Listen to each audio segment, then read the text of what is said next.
Fala moçada, beleza? Professor Giovanni aqui e nós estamos estudando aí os movimentos da Terra.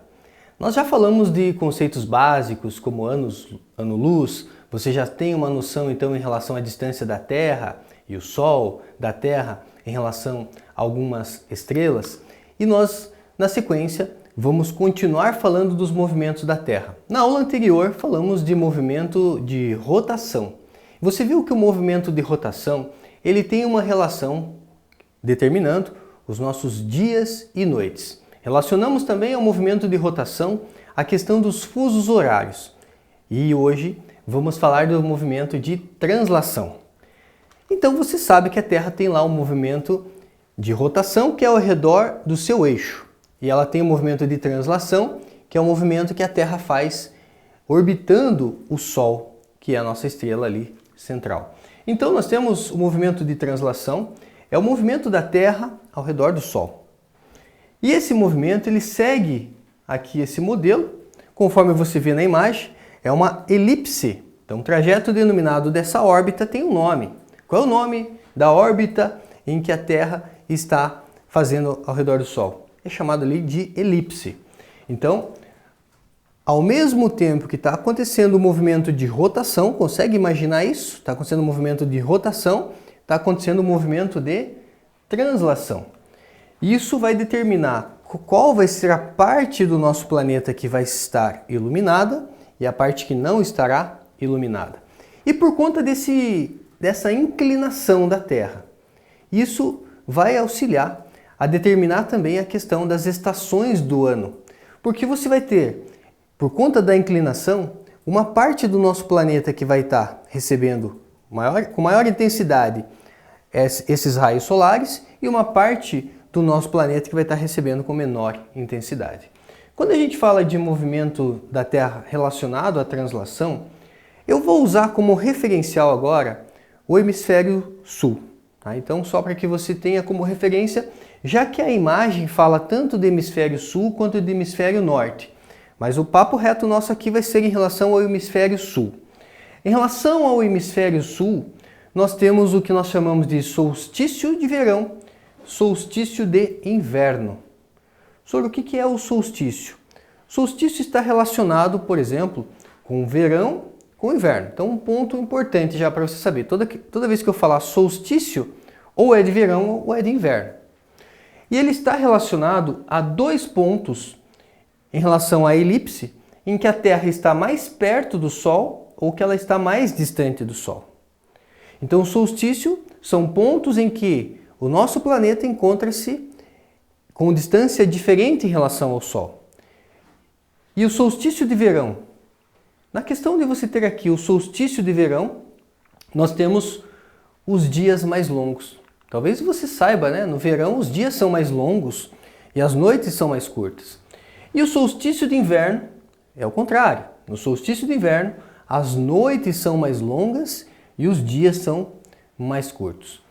Além da palavra solstício, que você já sabe agora relacionar então ou com o verão ou com o inverno, nós temos uma palavrinha importante que é o equinócio. Então nós temos o equinócio de setembro, em que os dias e as noites têm a mesma duração. E equinócio de março, que dias e noites também têm a mesma duração. Por que aqui não muda? Porque no equinócio, você observa que no equinócio a distância do nosso planeta em relação ao Sol é a mesma. Se a distância é a mesma, dias e noites têm a mesma duração, seja equinócio de março ou seja equinócio de setembro. Ainda explorando essa imagem, veja que tem aqui um ponto que é chamado de periélio e um ponto que é chamado de afélio. Como essa órbita ela forma uma elipse, você tem um momento em que a Terra está mais perto do Sol, que é chamado de periélio, e um momento em que a Terra está mais distante do Sol, que é chamado de afélio. Então, afélio é o ponto mais distante, periélio, o ponto mais próximo. E aí, nós vamos relacionar a translação e as estações do ano. Então, pontos importantes, né? A diferença entre os meses ocorre devido ao eixo de inclinação da Terra. Então você tem o movimento de translação, que é o movimento que a Terra faz ao redor do Sol, orbitando o Sol, e ao mesmo tempo ela tem o movimento de rotação, mas lembra que o movimento de rotação está relacionado ali a 23,5 graus, ela tem uma leve inclinação. Por conta dessa inclinação, mais o movimento de translação, nós temos aí as estações do ano. Quais são as estações do ano? Primavera, verão, outono, inverno. Imagino que você deve saber isso, né? Então vamos trazer algo a mais em relação a essas estações. Primavera, você tem ali de setembro a novembro. Setembro, outubro, novembro, temos a primavera. E ela é marcada por uma irregularidade climática, onde os dias começam a ficar mais longos que a noite, já que vamos, na sequência, entrar no verão, onde realmente o dia é mais longo. Aqui a gente tem um período também em destaque, que é o período da floração, onde as flores, elas amadurecem, geralmente, aqui nesse período da primavera. Depois vem o verão. No verão, dezembro até fevereiro. No verão, o que a gente pode destacar? Que os dias são mais longos. Então, dias mais longos, noites mais curtas. A temperatura mais alta, a umidade relativa do ar mais elevada. Não fique preocupado com essa palavrinha, né? Umidade relativa, com essas palavrinhas aí, umidade relativa do ar, que esse é um conceito que a gente vai trabalhar na sequência. Mas no verão a gente tem então uma maior umidade relativa do ar. No outono, então chegamos no outono, você vai ter ali de março até maio. O que o outono determina? Noites são mais longas que os dias, já que a próxima estação vai ser o inverno, que realmente no inverno as noites são mais longas. As temperaturas começam a baixar, as temperaturas começam a ficar mais baixas, né? Isso pode relacionar também a questão de problemas respiratórios nos seres humanos, né? Porque os dias eles ficam mais secos, né? Os ventos ficam mais intensos, o dia mais seco, temos uma tendência de problemas respiratórios nos seres humanos. E talvez você já observou que durante o outono, algumas plantas elas perdem as folhas. Isso não é muito comum aqui no Brasil, mas, por exemplo, em floresta temperada, que a gente encontra lá no Canadá, por exemplo, nós temos aí uma floresta, imagina uma floresta inteira perdendo as folhas.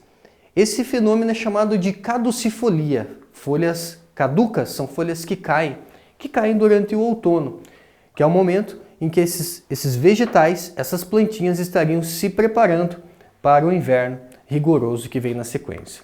Então o inverno, você vai ter ali um momento maior de frio, as temperaturas mais baixas, chuvas são mais escassas, e aí você vai ter como característica aqui, as noites são mais longas e os dias são mais curtos.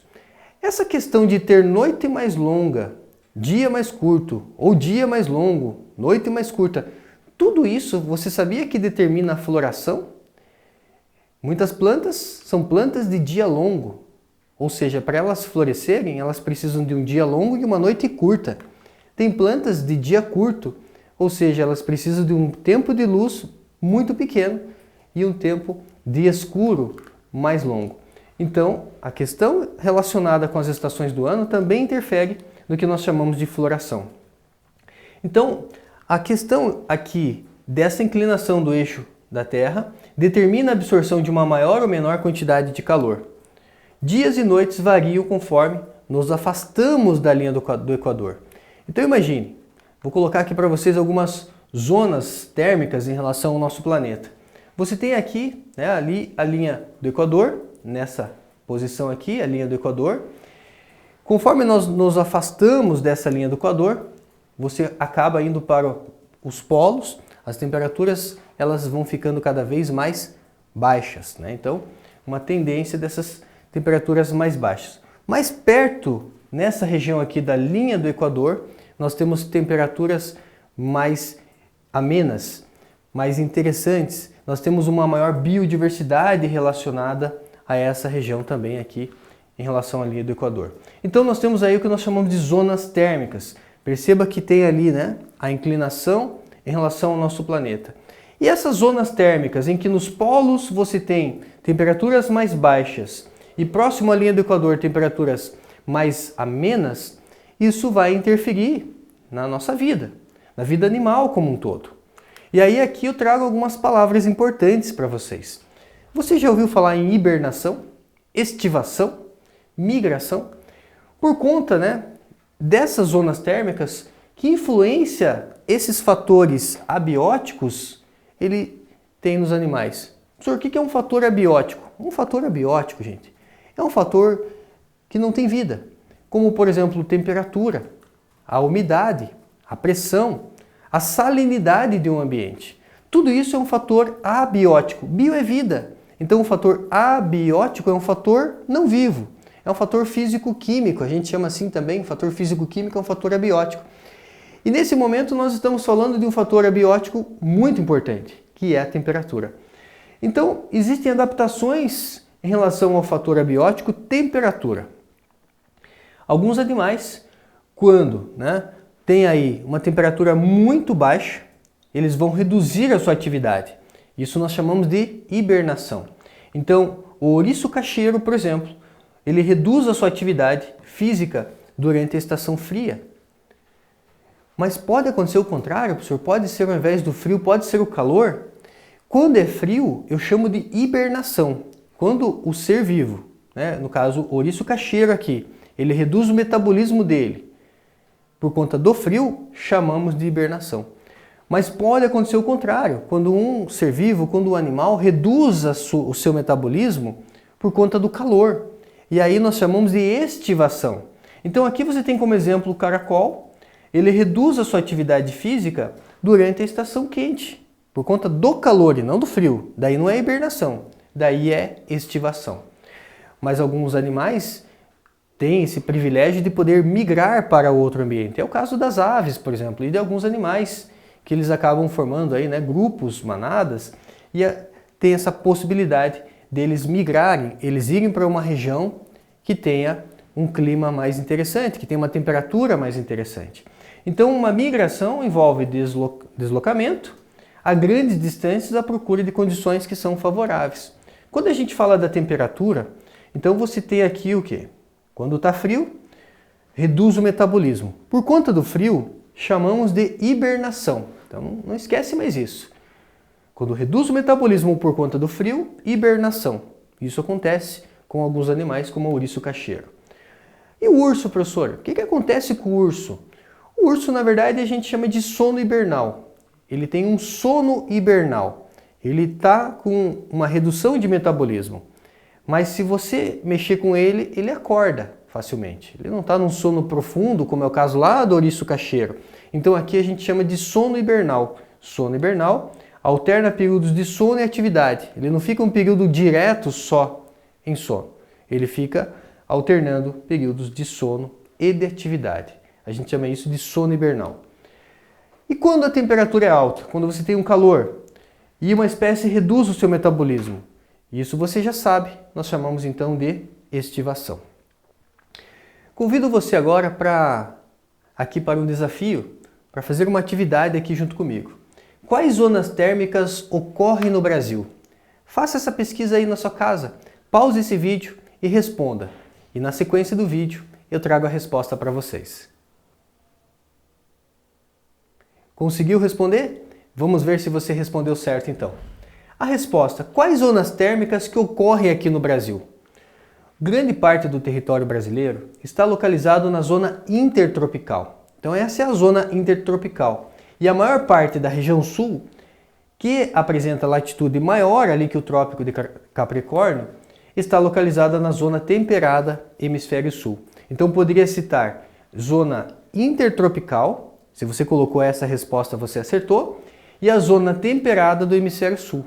Zona intertropical e zona temperada do hemisfério sul. Mais uma atividade. Como o movimento de translação da Terra influencia a sua vida? Pause esse vídeo e responda.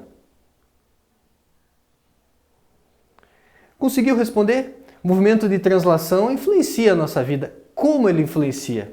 A resposta: lembra que o movimento de translação tem relação com as estações do ano. Então ele vai impactar principalmente nos nossos hábitos alimentares, no nosso vestuário. Para quem vive na região sul do Brasil, tem geralmente um inverno rigoroso, então interfere no nosso vestuário, já que a translação tem relação com a estação do ano.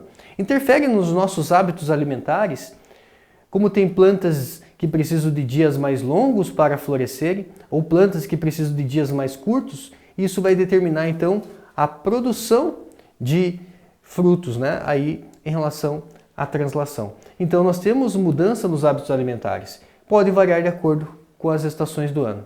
Foi essa mais uma aula então. Até a próxima, gente!